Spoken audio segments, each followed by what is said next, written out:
Good morning எல்லாருக்கும். So நாங்கள் இன்றைக்கி பார்ப்போம் ஆப்ரேஷன் மேனேஜ்மெண்ட்டில் அசைன்மெண்ட் டிஸ்கஷன் தான் பார்க்க போகிறோம். ஸோ அசைன்மெண்ட் டிஸ்கஷன் பண்ணுறது வந்து நீங்கள் கண்டிப்பாக ஃபைனல் எக்ஸாம் செய்யும் பொழுதும் நீங்கள் கண்டிப்பாக அந்த ரெக்கார்டிங்ஸை வந்து கேட்கணும். பிகாஸ் என்ன சொன்னால் இதே கொஷனுங்க தான் கொஞ்சம் மாடுலேஷன் பண்ணி உங்களுக்கு ஃபைனல் எக்ஸாமுக்கு வரக்கூடிய சான்ஸ் இருக்குது. ஸோ அதனால கண்டிப்பாக நாங்கள் அசைன்மெண்ட் டிஸ்கஷன் தானே அசைன்மெண்ட் டைமில் மட்டும் கேட்டு முடிச்சுட்டா போதும் அப்படின்னு இல்லை. எந்த ஒரு ஃபைனல் எக்ஸாமுக்கும் நீங்கள் அட்டென்ட் பண்ண முடியும். கண்டிப்பாக நீங்கள் அசைன்மெண்ட் செஞ்ச அசைன்மெண்ட்களை சும்மா ஒரு ரஃப்லியாக சரி மேல்வாட்டி பார்த்துட்டு போங்க. அதில் ஏதாவது உங்களுக்கு டவுட் இருந்தால் ஜஸ்ட் உங்களுக்கு அந்த ரெக்கார்டிங்கை வந்து ஸ்பீட் பண்ணி சரி கேட்டுக்கொள்ளுங்க. பிகாஸ் அது ரொம்ப ரொம்ப இம்பார்ட்டன்ட். சரியா? ஸோ அப்போ நாங்கள் கொஸ்டனுக்கு டிரெக்டாகவே போவோம். இப்போ என்ன சொல்லியிருக்காங்கன்னு சொல்லி சொன்னால், ஒரு பிறந்தநாள் ஆர்டருக்காக வந்து கேக் தயாரிக்கிறாங்க. அதாவது ப்ரிப்பேர் பண்ணி அவங்களே வந்து சேல் பண்ணுறாங்க. அப்படி ஒரு சின்ன ஒரு பிஸ்னஸை வந்து ஸ்டார்ட் பண்ண போகிறீங்கன்னு சொல்லி உங்களை என்ன சொல்கிறாங்கன்னு சொல்லி சொன்னால், ஒரு ஹைப்போதீசிக்கலாக வந்து எக்ஸாம்பிள் ஒன்று சொல்கிறாங்க. அப்போ அந்த பேஸ் பண்ணி நீங்கள் ஒரு சின்ன ஒரு கேக் ஷாப் ஒன்று வச்சுருக்கீங்க. நீங்களே தான் கேக்கெல்லாம் பேக் பண்ணி நீங்களே தான் அதை சேலும் பண்ணுறீங்க. ஸோ அந்த ஒரு சின்ன ஒரு பிஸ்னஸ் அடிப்படையாக வச்சுக்கொண்டு ஒரு 6 கொஸ்டின்ஸ் கேட்டிருக்காங்க. ஸோ அந்த 6 கொஸ்டினுக்கு வந்து ஆன்சர் பண்ண சொல்லி. அப்போ முதலாவது கொஸ்டின் உங்களுக்கு என்னன்னு சொல்லியிருக்காங்கன்னு சொல்லி சொன்னால், உங்களோட சிறு வணிக தயாரிப்பு சேவை. அடுத்தது வந்து இயல்பு அளவு அடிப்படையில் வந்து விபரிக்க சொல்லியிருக்காங்க. அதாவது வந்து பார்த்தீங்கன்னு சொல்லி சொன்னா, முதலாவது அப்ப அந்த பிசினஸ பத்தி என்ன சொல்றான்னு சொன்னா, பிரீஃப்லி டிஸ்கிரைப். இந்த பிரீஃப்லி டிஸ்கிரைப்ன்னு சொல்லி சொன்னாலே வந்து பெரிய பந்தியா எந்த ஒரு விஷயமும் விளங்கப்படுத்த ஒரு 1 பேஜ்ல வந்து விளங்கப்படுத்தினாலே காணும். அதாவது ஒரு 5 மார்க்ஸுக்குன்னு சொல்லும் பொழுது வந்து ஒரு 1/2 பேஜ் அப்படி இல்லாட்டி ஒரு 1 பேஜ்ல வந்து நீங்க விளங்கப்படுத்தினாலே காது. இது வந்து அசைன்மென்ட்க்கு மட்டும் இல்ல, கொஸ்டினுக்குனாலும் அதே சேம் சினாரியோவா தான். அப்ப இங்க பார்த்தீங்கன்னு சொல்லி சொன்னா, நீங்க அந்த ஸ்டார்ட் பண்ண அந்த பிசினஸ் வந்து ப்ராடக்ட் அண்ட் சர்வீஸ். அடுத்த நேச்சர், அந்த வணிகத்தின் தன்மை. அப்புறம் ஸ்கேல், அளவு. அப்ப அந்த ஸ்கேல்னு சொல்லும் பொழுது வந்து, நாங்க அங்க வந்து இப்ப நாங்க ஒரு அளவு இப்ப நார்மலா நாங்க என்டர்பிரினர்ஷிப்ல நாங்க படிச்சிருப்போம் தானே! ஒரு ஸ்மால் பிசினஸ் மேனேஜ்மென்ட்ல வந்து ஸ்கேல். நீங்க பயன்படுத்துற எலக்ட்ரிசிட்டியா இருக்கலாம், நம்பர் ஆஃப் எம்ப்ளாயியா இருக்கலாம். அது மட்டும் இல்லாம, ஆ என்ன சொல்றது? அ இன்கம்மா இருக்கலாம், நீங்க பண்ற இன்வெஸ்ட்மென்ட்டா இருக்கலாம். அது எல்லாத்தையும் வந்து மெஷர் பண்றத தான் வந்து நாங்க ஸ்கேல்ன்னு சொல்லி சொல்லுவோம். அதாவது அளவீடுன்னு சொல்லி சொல்லுவாங்க தமிழ்ல. அப்ப நீங்க அந்த இப்ப இங்க நம்ம முதலாவது கேள்வி என்ன கேட்டுருக்காங்கன்னு சொல்லி சொன்னா, நீங்க அந்த உங்களுக்கு வந்து பிசினஸ வந்து ஐடென்டிஃபை பண்ணி சொல்லிட்டாங்க. ஒரு சின்ன ஒரு கேக் ஷாப் ஒண்ணு தான். நீங்களே தயாரிக்கிறீங்க, நீங்களே விற்பனை செய்றீங்க. அப்ப அந்த ப்ராடக்ட்டா, சர்வீஸா? அப்ப அது ஒரு ப்ராடக்ட்டா கூட இருக்கலாம். சர்வீஸ்ன்னு சொல்றது ஒரு ப்ராடக்ட், ஒரு உற்பத்தி வணிகம். அப்ப அந்த உற்பத்தி வணிகத்துல வந்து என்ன நீங்க ஆஃபர் பண்றீங்க? ஸோ அந்த வணிகத்தின் தன்மை எப்படி இருக்கு? அதாவது நீங்க தனியாவா ஸ்டார்ட் பண்ணியிருக்கீங்க, இல்லாட்டி உங்களோட ஃப்ரெண்டோட சேர்ந்து ஸ்டார்ட் பண்ணியிருக்கீங்களா? அந்த மாரியான விஷயங்கள் சொல்லலாம். ஸோ யாருக்காக வந்து நீங்க இந்த பிசினஸ வந்து செய்றீங்க? இப்ப நாங்க ஒரு ட்ரெஸ் மேக்கிங்னா அது வந்து கேர்ல்ஸுக்கா, பாய்ஸுக்கா? அப்ப அதே மாரி இந்த கேக் ஆர்டர்னாலும், இப்ப நாங்க வந்து சின்னவங்களுக்கா, இல்லாட்டி பெரியவங்களுக்கா? அந்த மாரியான விஷயங்கள வந்து சொல்லணும். சரியா? அப்ப இந்த அசைன்மென்ட்ல வந்து நான் ஆல்ரெடி ஆன்சர்ஸ் நான் புரொவைட் பண்ணியிருக்கேன். ஸோ அகைன் அப்ப நான் இத சொல்றேன் என்னதுன்னு சொல்லி சொன்னேன். இந்த ஸ்மால் பிசினஸ் வந்து எந்த எந்த லொகேஷன்ல அமைஞ்சிருக்கு. அப்ப எந்த லொகேஷன்ல வந்து இப்ப எனக்கு சொல்லிட்டாங்க. கேக் உற்பத்தி நிறுவனம். அப்ப நான் இங்க வேற எந்த பிசினஸையும் சொல்ல முடியாது. அப்ப அந்த கேக் உற்பத்தி நிறுவனம் ஒண்ணு ஆரம்பிச்சிருக்கேன்னு சொல்லி சொல்லலாம். அடுத்தது வந்து உங்களோட வந்து ஆப்ஜெக்டிவ சொல்லலாம். உங்களோட பிசினஸ்ல நேச்சர். இப்ப நேச்சர்ன்னு கேட்டோம்னா, உங்களோட தன்மையில வந்து லாபம் ஈட்டுறது. அடுத்தது மக்கள் நலன். அதாவது என்ன சொல்றது? இந்த பீப்பிள் அதாவது என்வைரன்மென்ட். ஆ என்வைரன்மென்ட்ல வந்து நீங்க ஒரு என்ன சொல்றீங்க? ஒரு கேரிங் இருக்கு. அடுத்தது சூழல் பாதுகாப்பு. நாங்க என்வைரன்மென்ட்ட வந்து கேர் பண்றது அந்த மாரியான விஷயம். அடுத்தது வந்து அ உங்கள்ட்ட இப்ப நீங்க ஒரு ஸ்மால் பிசினஸ் மேனேஜ்மென்ட்ன்னு சொல்லி சொன்னாலே வந்து உங்கள்ட்ட இருக்கிறது வந்து அ இனிஷியல் இன்வெஸ்ட்மென்ட் வந்து ஒரு பெரிய இனிஷியல் இன்வெஸ்ட்மென்ட்டா இருக்காது. ஒரு மேக்ஸிமம் ஒரு சின்ன ஒரு அளவு தான் இருக்கும். அப்ப குறிப்பிட்ட ஒரு பணத்தொகையை வச்சுக்கொண்டு தான் நீங்க இந்த பிசினஸ செய்றீங்கன்னு சொல்லி சொல்றீங்க. அடுத்தது உங்க பிசினஸ்க்கு வந்து ஒரு நேம் வந்து நீங்க ப்ராப்பர் பண்ணலாம். ஆ அப்ப அப்படி சொல்றேன்னா, இப்ப இந்த ஃபார் எக்ஸாம்பிள் என்னுடைய வணிக நிறுவனத்தின் பெயர் கேக்லேட்ன்னு சொல்லி. அடுத்தது வந்து இப்ப நாங்க இந்த ஸ்கேல்லாம் சொல்லி கொண்டு வரணும் தானே! அப்ப நீங்க சொல்லலாம், ஓகே. உங்களோட அந்த நீங்க ஸ்டார்ட் பண்ணியிருக்க அந்த பிசினஸ்ல வந்து அ அ ஒரு மேனேஜர், ஒரு மேற்பார்வையாளர், சூப்பர்வைசர், ஊழியர்கள், எம்ப்ளாயீஸ் 4 பேர். சரியா? அப்ப அந்த விஷயத்த வந்து நீங்க அதுக்குள்ள இன்க்ளூட் பண்றீங்க. அடுத்தது வந்து உங்களோட இப்ப இங்க ப்ராடக்ட் சர்வீஸ் சொல்லக்குள்ள என்ன வகையான ப்ராடக்ட்ஸ் அப்ப இங்க கேக்னு எங்களுக்கு தெரியும். அப்ப கேக்னு சொன்னா அப்ப நாங்க இங்கன்னு சொல்லலாம் வெரைட்டியான கேக் வந்து நாங்க ப்ரிப்பேர் பண்றோம். அது மட்டும் இல்லாம நாங்க பர்த்டேஸ் அப்படி இல்லாம ஸ்பெஷல் ஈவென்ட் அந்த மாரி கேக். அடுத்தது வந்து இங்க வந்து இப்ப கேக்ன்னு சொன்னாலே வந்து நாங்க என்ன செய்றோம்ன்னு சொன்னா 1, 2 விஷயம் இருக்கு. அதாவது ஆர்டர் டூ மேக். அதாவது கட்டளைக்கு அமைவாக யாராவது ஒரு ஆர்டர் ஒண்ணு குடுத்தா செய்றது. அப்படி இல்லாட்டி நாங்க என்ன செய்றதுன்னு சொன்னா, நாங்களா கேக் தயாரிச்சு வச்சிருப்போம். வாரவங்க வந்து வாங்கிட்டு கொண்டு போவாங்க. ஸோ அந்த மாரியான விஷயங்கள வந்து போடலாம். அடுத்தது வந்து நீங்க வந்து டே டூ டே வந்து வெவ்வேறு டிசைன்ஸ்ல வெவ்வேறு கலர் என்ன சொல்றது? ஓ நீங்க செய்ற அந்த கேக் வந்து ஒவ்வொரு வித்தியாசமான முறையில கேக் செய்றீங்கன்னு சொல்லி 1 மினிட். கேக் செய்றீங்கன்னு சொல்லி சொல்லலாம். அடுத்தது வந்து உங்களோட ஒரு ஒரு ஆர்கனைசேஷன்னா ஒரு ஓப்பன் டைம் இருக்கும். ஒரு குளோசிங் டைம் இருக்கும். ஸோ அப்போ 5:30 டூ 10:30ன்னு சொல்லி அந்த டைமையும் போடுறேன். அடுத்தது வந்து உங்களோட டார்கெட் ஆடியன்ஸ் யாருன்னு சொல்லி இதுக்குள்ள சொல்லலாம். ஆனா இதெல்லாம் ஆல்ரெடி ஏற்கனவே வேறு வேறு அசைன்மென்ட்கள் நான் இந்த மாதிரியான விஷயங்கள வந்து டிஸ்கஷன் பண்ணியிருக்கேன். அப்ப டார்கெட் ஆடியன்ஸ் சொல்லி சொன்னா, ஓகே இப்ப நாங்க ஒரு பர்த்டே கேக் செய்றதுன்னா, நாங்க ஈவென்ட் பர்த்டே ஆட்களுக்கு மட்டும் இல்லாம, ஸோ தானே இப்போ ஸ்கூல் ஸ்டூடண்ட்ஸ் இருப்பாங்க, ஆஃபீஸ்ல எல்லாம் ஈவென்ட் வச்சிருப்பாங்க. அடுத்தது அது இல்லாம பிரதேசத்துல அந்த லொகேஷன்ல இருக்கிறவங்க அ ட ஒவ்வொருத்தர் வந்து கேக் விரும்பி சாப்பிடுவாங்க. ஸோ அவங்க தான் உங்களோட டார்கெட் ஆடியன்ஸ். அடுத்தது வந்து இப்ப நீங்க இந்த கேக் தயாரிப்புல வாடிக்கையாளர் ஏஜ் இப்போ என்னது லோ சுகர், ஹை சுகர் அந்த மாரி எல்லாம் இருக்கு. ஸோ ஹெல்தியா அ சாப்பிடுறவங்க இருப்பாங்க. மத்தது வந்து அ அந்த ஒவ்வொரு விஷயம் வந்து தானே. ஸோ அடுத்தது வந்து அவங்களோட விருப்பம். இப்ப சின்னவங்கன்னா கூட சாக்லேட் அந்த மாரி ஃப்ளேவர்ஸ் கூட.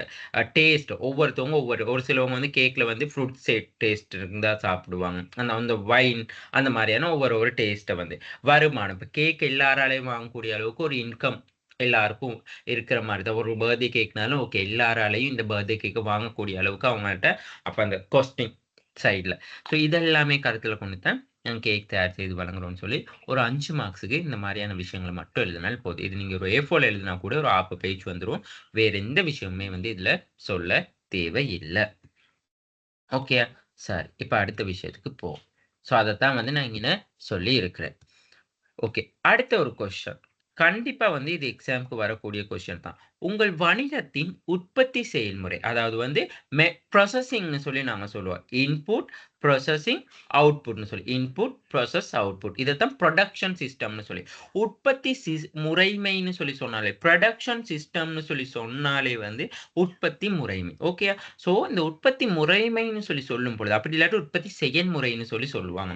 உள்ளீடு, செயல்முறை, வெளியீடுன்னு சொல்லியிருக்கு. Input, processing, output. அப்ப நாங்க இங்க வந்து என்ன செய்றோம்? கேக் ஷாப்ப எடுக்கிறோம். அப்ப கேக் ஷாப்ப பொறுத்தளவுல வந்து இன்புட்ல நாங்க என்னென்ன படிச்சிருக்கோம்? இன்புட்ல நாங்க படிச்சிருக்கோம் மெட்டீரியல் அதாவது மூலப்பொருட்கள்னு சொல்லி படிச்சிருக்கோம். உழைப்பு, லேபர், அ லேண்ட் நிலம், அ முயற்சி அதாவது என்டர்பிரனியர்.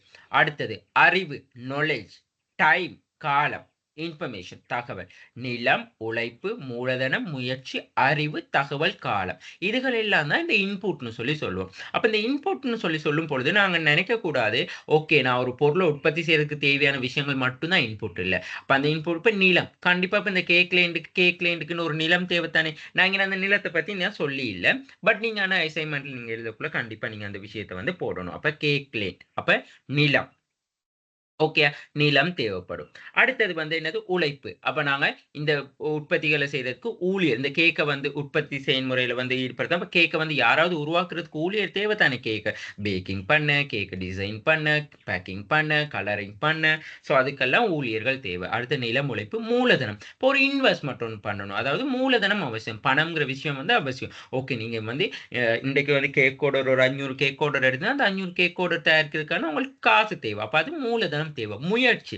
அப்ப இந்த ஓவராலா எம்ப்ளாயிட முயற்சி தேவை, அங்கன முகாமையாளர் முயற்சி, ஆர்டர் எடுக்கிறவங்க, ஆர்டர செக்கிங் பண்றவங்க, பேக் பண்றவங்க, டிசைன் பண்றவங்க. ஸோ இது எல்லாரும் ஓவராலா அந்த ஆர்கனைசேஷன்ல இருக்கிற அ என்ன சொல்றது? அந்த பீப்பிள்ட அ முயற்சி வந்து கண்டிப்பா அவசியம். அடுத்தது வந்து டைம். இப்ப நம்ம ஒரு ப்ராசஸிங்க கம்ப்ளீட் பண்றேன்னு சொன்னா, ஒரு டைம்னு சொல்லி இருக்கணும். ஓகே நான் இந்த டைம் ஸ்டார்ட் பண்ணி இந்த டைம் முடிக்கிறேன். இப்ப பேக்கிங்ல 2 ஹவர் தான் அந்த கேக் இருக்கணும்னா, ஓகே அது பர்ட்டிகுலர் டைம் பீரியட்.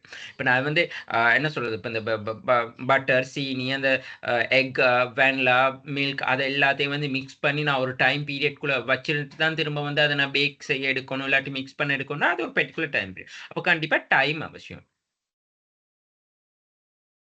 இன்ஃபர்மேஷன். இப்ப இன்ஃபர்மேஷன்னு சொல்லும் பொழுது, இப்ப நாங்க ஒரு விஷயத்த செய்றதுக்கு வந்து எங்களுக்கு வந்து நெறைய இன்ஃபர்மேஷன் கெதர் பண்ணணும். ஓகே. ஒரு கேக்க வந்து இப்படித்தான் ப்ராசஸ் பண்ணணும்.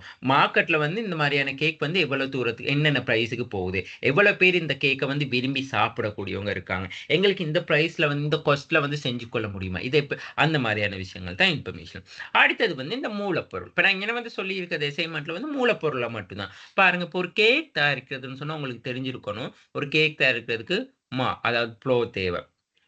அடுத்தது வந்து இப்ப பழங்கள், இப்ப ஃப்ரூட்ஸ் அந்த மாரி ரசாயன ஊட்டிகள் இப்ப அதுக்கு இன்கிரீடியன்ட் ஏதாவது சேர்க்கணும். இப்ப சாக்லேட் ஃப்ளேவரா, வெண்ணிலா ஃப்ளேவரா அந்த மாரி அந்த ஐசிங், பட்டர் அ ஸோ அந்த மாரியான விஷயங்கள் எல்லாமே தேவைப்படும். ஸோ அதெல்லாமே வந்து இன்புட்டா இருக்கும். இப்ப எக் தேவ, அ ஸோ அந்த மாரியானது எல்லாமே தான் இப்ப இன்புட்ன்னு சொல்லுவேன். அப்ப ப்ராசஸ்ன்னு சொல்லும் பொழுது வந்து, நீங்க அங்கனத்த என்ன செய்யணும்னு சொல்லி சொன்னா, ஓகே. அது வந்து எப்படி ப்ராசஸ் ஆகுது? அப்ப அந்த ப்ராசஸ் ஆகக்குள்ள வேணா பாருங்க. இந்த ப்ராசஸ் தான் வந்து பாருங்க இப்ப முதலாவது வந்து மாவ எல்லாம் என்ன செய்யும் அந்த ப்ராசஸிங்ல தான் என்ன அந்த ஃபங்ஷன் நடக்க போகுது. இப்ப மாவ நன்றா சலிச்சு கொள்ளணும். ஆ எல்லாம் சலிச்சுட்டு அதுல உப்பு, பேக்கிங் பவுடர் எல்லாம் சேர்த்துக்கொண்டு, அப்புறம் பட்டர், சீனி, வெண்ணிலா, பால் அதெல்லாம் எல்லாம் மிக்ஸ் பண்ணிக்கொண்டு, திரும்ப அத நல்லா ஆ என்ன சொல்றது? மிக்ஸ் பண்ணி கொஞ்ச நேரம் வச்சுட்டு, அப்புறம் வந்து ஒரு பேக்கிங் பேப்பர்ல வந்து நாங்க என்ன செய்யணும், பட்டர வந்து பட்டர் வந்து என்ன சொல்றது? பூசிட்டு, நாங்க அதுக்கு மேல வந்து அந்த செஞ்சத வந்து வைக்கணும். வச்சு அவன் பண்ணணும். அவன் பண்ணோன, அப்புறம் எடுத்து நாங்க தேவையான டிசைன்ஸ், தேவையான கலரிங் அது இதுகள் எல்லாம் போட்டுட்டு, நாங்க என்ன செய்றோம், ஐசிங் பண்ணி கம்ப்ளீட் பண்ணி முடிக்கிறோம். அப்ப இதுதான் ப்ராசஸிங். அப்ப அந்த ப்ராசஸிங்க வந்து கண்டிப்பா நீங்க அதுக்குள்ள வந்து இன்க்ளூட் பண்ணி ஆகணும். அடுத்தது அவுட்புட் எப்படி வரும்? இறுதியா வந்து ஒரு நல்ல டிசைன் பண்ண கேக். ஸோ இதுதான் இன்புட், ப்ராசஸிங், அவுட்புட். ஓகேயா? ஸோ அப்ப இதுல வந்து நான் வந்து இன்புட்ன்னு சொல்லும் பொழுது வந்து மெட்டீரியல்ஸ மட்டும் தான் எடுத்திருக்கேன். நீங்கலாம் வந்து இதுக்குள்ள எம்ப்ளாயிய பத்தி நீங்க சொல்லலாம். லேண்ட பத்தி சொல்லலாம். கேப்பிட்டல பத்தி சொல்லலாம். அந்த மாரி ஒரு சில விஷயங்கள பத்தி இதுக்குள்ள இன்க்ளூட் பண்ணலாம். ஓகேயா? ஸோ இதுதான் 2வது ஆன்ஸர். அப்ப 20 மார்க்ஸ்க்கு இந்த விஷயங்கள் எழுதினாலே போகும். பிகாஸ் உங்களுக்கு வந்து அசைன்மென்ட்க்கு வந்து 1000 தான் போட்டிருக்காங்க. ஸோ அதனால பிரச்சனை இல்ல. இப்ப எழுதிக் கொள்ளலாம். Describe the factors that you should be consider when you starting your new business. அப்ப என்ன சொல்றாங்கன்னா, ஒரு வணிகம் ஒன்றை ஆரம்பிக்கும் பொழுது கருத்தில் கொள்ள வேண்டிய காரணிகள் என்னதுன்னு சொல்லி கேட்கிறாங்க. அப்போ ஒரு வணிகம் ஒன்று ஆரம்பிக்கும் பொழுது வந்து நாங்க கருத்தில் கொள்ள வேண்டிய காரணிகள் நிறைய விஷயங்கள் இருக்கு. ஓகே. அப்ப முதலாவது வந்து நாங்க வணிகத்துக்கு வந்து எப்படி எங்கள அர்ப்பணிக்க முடியும்னு சொல்லி நாங்க கருத்துல கொள்ளணும். ஓகே. நான் வந்து ஃபுல் டைமா அந்த பிசினஸ்ல வந்து இறங்கி வொர்க் பண்ண போறேனா? இல்ல நான் வந்து பார்ட் டைமா? நான் ஒரு பார்ட்னர வந்து கனெக்ட் பண்ணிக்கொள்றேனா? அப்படி இல்ல நான் வந்து எல்லாருக்கும் எம்ப்ளாயி எல்லாம் போட்டு நான் வந்து சும்மா ஒரு சூப்பர்வைசிங் ரோல் மட்டும் செய்றேனா? அந்த மாரியான விஷயங்கள். அடுத்தது, நீங்க ஸ்டார்ட் பண்ண இந்த பிசினஸ்ல வந்து பொருளா? அப்படி இல்லாட்டி சேவையான்னு சொல்லி தெரிஞ்சுக்கணும். ஓகே. இப்ப நாங்க ஒரு பிசினஸ் ஒண்ணு ஸ்டார்ட் பண்றோம்னு சொல்லி சொன்னா, நாங்க வந்து ப்ராடக்ட்டையும் வந்து சேல் பண்ணல, சர்வீஸையும் சேல் பண்ணலாம். அப்படி இல்லாட்டி ஒரு சில நிறுவனம் ப்ராடக்ட்டும், சேலும் 2யும் போத்தா சேல் பண்ணக்கூடியவங்க இருப்பாங்க. ஸோ நாங்க அத தெரிஞ்சு கொண்டா தான் சரியான ஸ்ட்ராட்டஜி கொண்டு வர முடியும். ஸோ அடுத்தது 1 மினிட்.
ஓகே.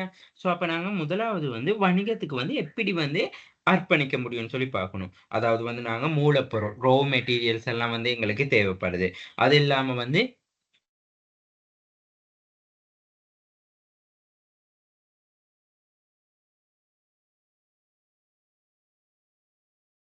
ஓகே. ஸோ அடுத்தது வந்து ஊழியர்கள நாங்க எப்படி வந்து செலக்ட் பண்ணிக்கொள்ள முடியும்? ஒரு இயந்திரம், உபகரணங்கள வந்து எப்படி பெற்றுக்கொள்வது? இப்ப பேக்கிங்னா, பேக்கிங்க்கு தேவையான மெஷின்ஸ் தேவ. கேக் டிசைன் அந்த டிசைன் பண்ற அந்த கட்டர்ஸ் அதுகள் எல்லாமா தேவைப்படும். அந்த மாரியான விஷயங்கள். அடுத்தது வந்து எப்படி நாங்க இதுக்கான கேப்பிட்டல வந்து தேடிக்கொள்றது? அப்படி இல்லாட்டி எவ்வளோ கேப்பிட்டல் நாங்க இதுக்கு இன்வெஸ்ட் பண்ணணும்? பர்ச்சேசிங் எல்லாம் எப்படி இருக்கணும்? நாங்க என்ன டைம் டூ டைம் பர்ச்சேஸ் பண்றோமா? இல்லாட்டி ஒன் டைம்ல பர்ச்சேஸ் பண்ணி கொள்றோமா? அடுத்தது புரொடக்ஷன் ஃபங்ஷன் எப்படி இருக்கணும்? அதாவது உற்பத்தி எல்லாம் எப்படி கொண்டு போகணும்? இந்த மாரி விஷயங்கள். அடுத்தது வந்து நாங்க அத சரியா மேனேஜ் பண்ணிக்கொள்ளணும். Fulfilling the legal uh okay. அன்றாட தேவைகள வந்து நிறைவேற்றிக் கொள்றது எப்படி? இந்த மாரியான விஷயங்கள் எல்லாமே வந்து நாங்க ஒரு பிசினஸ ஸ்டார்ட் பண்ண முன்னுக்கு நாங்க தெரிஞ்சு கொள்ளணும். அதே மாரி வந்து நாங்க அடுத்தது பார்த்தோம் என்னதுன்னு சொல்லி சொன்னா, one which product or service the business of based. அதாவது வந்து நாங்க என்ன செய்யணும்னு சொல்லி சொன்னா, வணிகத்துக்கு வந்து ஒரு அடிப்படையான பொருளா அல்லது சேவையான்னு சொல்லி. ஒரு வணிகம் வந்து சக்சஸ்ஃபுல்லா வெற்றி அடையணும்னு சொல்லி சொன்னா, சந்தையில வந்து அத முன்வைக்கிற பொருள் அல்லது சேவை தான். ஒண்ணு ப்ராடக்ட்டா இருக்கணும், அப்படி இல்லாட்டி சர்வீஸா இருக்கணும். இப்ப நாங்க கேக் ஷாப் எடுத்துக்கொள்வோம். என்னதான் நீங்க நல்ல சரியான முறையில கேக் தயார் செய்து விற்பனை செய்தாலும் சரி வராது. ஆனா கஸ்டமருக்கு கேட்கிற நேரத்துல, கேட்கிற டைம்ல ஆர்டர கொண்டு போகணும். கஸ்டமர் சாட்டிஸ்ஃபிகேஷன் ஆகணும். ஸோ அதுதாங்க சேவிஸ்ன்னு சொல்லியிருக்கு. எந்த ஒரு பிசினஸ் எடுத்துக்கொண்டாலும் புரொடக்ஷன் பார்ட்டும் இருக்கும். பிளஸ் சேவிஸ் பார்ட்டும் இருக்கும். ஸோ கண்டிப்பா நாங்க புரொடக்ஷன் பார்ட்ட நல்லா கம்ப்ளீட் பண்ணிக்கொண்டு, சேவிஸ் பார்ட்ல அங்கன என்ன சொல்றது? அங்கன மிஸ் ஆகிட்டுன்னு சொல்லி சொன்னா, அந்த பிசினஸ் வந்து சக்சஸ்ஃபுல்லா கொண்டு போக முடியாது. ஸோ புரொடக்ட்டா இருக்கலாம், சேவிஸா இருக்கலாம் 2மே ஈக்குவாலிட்டியா இருக்கணும்னு சொல்லி சொல்றாங்க. அப்ப நாங்க இந்த கன்சியூமர வந்து நீட்ஸ் அண்ட் வாண்ட்ஸ வந்து கம்ப்ளீட் பண்ணக்கூடியதா இருக்கணும். சோ அப்ப நாங்க வந்து எங்கட கேக்க வந்து இன்னொரு competitive cake labs competitive cake ஷாப்போட வந்து ஒப்பிடக்குள்ள வந்து நாங்க என்ன செய்யணும், எங்கட வந்து நல்ல பெஸ்ட்டா இருக்கணும். எங்கட ப்ராடக்ட் அண்ட் சர்வீஸ் வந்து நல்ல பெஸ்ட்டா இருக்கணும். அப்போ ஒரு வணிகத்த ஸ்டார்ட் பண்ண முன்னுக்கு அந்த விஷயங்கள் எல்லாமே வந்து நாங்க யோசிக்கணும். சரியா? ஸோ, ஆ என்ன சொல்றது? இப்ப உதாரணத்துக்கு பாருங்க, இப்ப பெப் இருக்குது, அ பெரேரா சன்ஸ் இருக்குது, ஸ்பான்ச் இருக்குது, அ அடுத்த அடுத்தது வேற என்ன இருக்கு? அ அ பிளட் டோக் இருக்கு. ஸோ இந்த மாரியான இதுகள்லாம் பார்க்கக்குள்ள வந்து, ஓகே மாற காம்படிட்டிவ் ஒண்ணு இருக்கும். எந்த கேக் ஷாப் நல்லாருக்கும்? எங்க டேஸ்டியா இருக்கும்? ஸோ அந்த மாரியான விஷயங்கள் எல்லாமே வந்து நாங்க என்ன செய்யணும்னு சொல்லி சொன்னா, கன்சிடர் பண்ணணும். அடுத்தது வந்து target audience. Target audience. Who is the target consumer? அப்போ உங்களுக்கு ஒரு பிசினஸ் ஒண்ணு செய்யும் பொழுது, ஸ்டார்ட் பண்ணும் பொழுது, அப்படி இல்லாட்டி தொடங்கிட்டீங்க என்று சொல்லி சொன்னா, கண்டிப்பா உங்களுக்கு தெரியணும் யார் அந்த டார்கெட் ஆடியன்ஸ்ன்னு சொல்லி. சரியா? டார்கெட் ஆடியன்ஸ் யாருன்னு சொல்லி. அதாவது வந்து இப்ப நீங்க இன்னொரு ப்ராடக்ட் சர்வீஸ வந்து நீங்க வந்து என்ன சொல்றது? சொசைட்டில நீங்க வந்து அத வந்து டிஸ்ப்ளே பண்ணாலும், பட் உங்களுக்கான சரியான ஒரு டார்கெட் ஆடியன்ஸ் இல்லாட்டி, நீங்க அங்க வந்து ஸ்டேபிள் பண்ணி இருக்க முடியாது. ஸோ அப்ப உங்களோட அந்த ப்ராடக்ட் அந்த கேக்குங்கள வந்து நாங்க வந்து என்ன செய்யணும்னு சொல்லி சொன்னா, உங்களுக்கு சரியான டார்கெட் ஆடியன்ஸ் போய் கொண்டு சேர்க்கணும். அப்படி சரியான நீங்க ஒரு டார்கெட் ஆடியன்ஸ் வந்து நீங்க மார்க்கெட்ல வந்து செக்மென்ட் பண்ணி கொள்ளாட்டி, உங்களோட பிசினஸ் வந்து நீங்க எவ்வளோ புரொடக்ஷன் கொண்டு வந்தாலும், எவ்வளோ சேவிஸ கொண்டு வந்தாலுமே வந்து சக்சஸ் பண்ணிக்கொள்ள முடியாது. இப்போ உதாரணத்துக்கு வந்து நம்ம டார்கெட் ஆடியன்ஸ்ன்னு சொல்லி பார்க்கக்குள்ள, அவங்க வந்து அதுல எவ்வளவு வந்து விருப்பமா இருக்காங்க. ஸோ அவங்களோட இன்ட்ரெஸ்ட் எப்படி இருக்கு? ஸோ அவங்களால அத வந்து பர்ச்சேஸ் பண்ணிக்கொள்ள முடியுமா? ஸோ அங்க டார்கெட் ஆடியன்ஸ்ல வந்து சிறியவங்க இருக்கலாம், யங்கர்ஸ் இருப்பாங்க, எல்டர்ஸ் இருப்பாங்க, பாய்ஸ் அண்ட் ஃபீமேல் நாங்க பிரிச்சு கொள்ளலாம். இன்கம் லெவல்ல மிடில் லெவலா, லோ லெவலா, ஹை லெவலா. அடுத்தது வந்து நாங்க வந்து ஜியோகிராபிக்கல் ஏரியாவ நாங்க ஸ்ரீலங்காவுக்கு மட்டுமா, அப்படி இல்லாட்டி ஸ்ரீலங்கால பெர்ட்டிகுலர் ஏரியாவுக்குள்ள மட்டுமா, ஸோ அந்த மாரி எல்லா விஷயத்தையும் கன்சிடர் பண்ணிக்கொள்ளணும் இந்த டார்கெட் ஆடியன்ஸ். அடுத்தது வந்து பார்த்தீங்கன்னா, what are the nature of the competition? போட்டி நிலைமை. அப்படி இல்லாட்டி நாங்க போட்டி தன்மைன்னு சொல்லி சொல்லுவோம். அதாவது வந்து நாங்க இன் ஃபியூச்சர் கரண்ட் மார்க்கெட்ல இருக்கக்குள்ள வந்து கண்டிப்பா வந்து இந்த காம்படிட்டிவ்ங்கிற ஒரு விஷயம் வந்து ரொம்ப இம்பார்ட்டன்ஸா இருக்கு. அதாவது வந்து நாங்க ஒரு கன்சியூமரோட நீட்ஸ் அண்ட் வாண்ட்ட வந்து ஃபுல்ஃபில் பண்ணணும்னா, அந்த காம்படிட்டிவர விட நாங்க பெஸ்ட்டா இருக்கணும். வாவ்ன்னு சொல்ற ஒரு இம்பாக்ட் ஒண்ணு அங்க இருக்கணும். அப்படி அந்த வாவ் இம்பாக்ட் இல்லாட்டி, நீங்க வந்து ஒரு ஜஸ்ட் ஒரு மார்க்கெட்ல ஒரு சர்வைவரா மட்டும் தான் இருப்பீங்க. அதாவது என்ன சொல்றீங்க? ஒரு ஒரு ஸ்டேபிள் ஸ்டேபிளுக்கு வர மாட்டீங்க. அடுத்து அது மட்டும் இல்லாம வந்து உங்களோட கம்பெனி சும்மா ஒரு பேருக்கான ஒரு வணிகமா மட்டும் தான் இருக்கும். ஸோ நீங்க அந்த காம்படிஷன் சொல்லக்குள்ள வந்து நீங்க பார்க்கணும் எனி டைம் உங்களோட காம்படிட்டிவ் அந்த பிசினஸ் ஆர்கனைசேஷனை விட உங்களால என்ன பெஸ்ட்டா கஸ்டமருக்கு கொடுக்க முடியும், சொசைட்டிக்கு என்ன நீங்க பெஸ்ட்டா கொடுக்க முடியும்னு சொல்லி கண்டிப்பா பார்க்கணும். அப்ப பாருங்க, இப்ப இந்த கேக்ன்னு சொல்லி வந்தோனே, இப்ப ஆரம்பத்துல வந்து கேக்ன்னு சொல்லி சொன்னா என்ன செய்றாங்க? ஓகே, கேக்னா கேக் மட்டும் தான். இப்ப தான் அந்த ஃப்ரூட் கேக் இருக்கு. அந்த கேக்ல வந்து இப்ப கேஷ் எல்லாம் வர மாரி இருக்கு. அந்த கேக்ல அப்புறம் என்ன செய்றாங்க? ஆ என்ன சொல்றது? ஃபயர் பண்ணோம்னா அந்த கேக்ல அந்த டிசைனா வந்து ஃபயர் ஆகிட்டு அந்த ஒரு பேஸ இம்ப்ளிமெண்ட் அ ரியாக்ட் பண்ணி காட்டுது. ஸோ ஒரு டிசைன் கேக் ஒரு டிசைன்ஸ்ல, சைஸ்ல ஸோ எப்படியோ வந்து டி அ மேக்கிங் பண்றாங்க. ஸோ அந்த விஷயம் அந்த காம்படிஷன் தன்மை வந்து இருக்கணும். ஓகே, மக்கள் வந்து இப்ப எப்படி விரும்புறாங்க? என்ன மாரியான டிசைன்ஸ் எதிர்பார்க்குறாங்க? அது வந்து உங்களுக்கு ஃபியூச்சருக்கும் வந்து உங்களுக்கு ஈஸியா ஐடென்டிஃபை பண்ணக்கூடிய மாரி இருக்கும். நாங்க என்னைக்குமே வந்து பிரசன்ட்ல காம்படிஷன்னு சொல்லக்குள்ள வந்து பிரசன்ட் காம்படிஷன மட்டும் பார்க்கக்கூடாது. ஃபியூச்சர் காம்படிஷனையும் கண்டிப்பா பார்க்கணும். அடுத்தது வந்து income level. Are you earning the adequate? அதாவது வந்து முயற்சியாளர்கள். இப்ப நீங்க ஒரு சிறு வணிகத்த ஆரம்பிக்கும் பொழுது வந்து வருமானத்தை ஈட்டுறது. நான் ஆரம்பத்துல ஃபர்ஸ்ட் கொஸ்டின்லயே நான் சொல்லிட்டேன், லாபம் ஈட்டும் நோக்குலன்னு சொல்லி. அப்ப நீங்க ஒரு வருமானம் வருதுன்னு சொல்லி சொன்னா, அந்த ஃபுல் இன்கம்மை வந்து என்ன செய்யக்கூடாது வந்து எக்ஸ்பென்சர் ஆகக்கூடாது. அதாவது வந்து வருமானம் ஈக்குவல் செலவுக்கு இருக்கக்கூடாது. வருமானத்தை விட செலவு கம்மியா இருக்கத்தான் பார்க்கணும். அப்படி இருக்கக்குள்ள வந்து உங்களோட வந்து பர்ச்சேசிங் வந்து காஸ்டிங் எப்படி இருக்க போகுது? நீங்க இன்கம் டாக்ஸ் கட்டணும். ஆ ஏ ஏதாவது நீங்க லேண்ட் வந்து ரென்ட்‌க்கு வாங்கியிருந்தா அதுக்கான இன்ட்ரெஸ்ட் என்ன மாரி. மத்தது வந்து சேலரீஸ். அது இல்லாம அதர் எக்ஸ்பென்சஸ். ஸோ இதுகள் எல்லாத்தையும் வந்து கன்சிடர் பண்ணணும். அடுத்தது வந்து நீங்க வந்து இப்போ ஓனருக்கு வந்து ஒரு ப்ராஃபிட் ஒண்ணு ஏர்ன் பண்ணி குடுக்கணும்.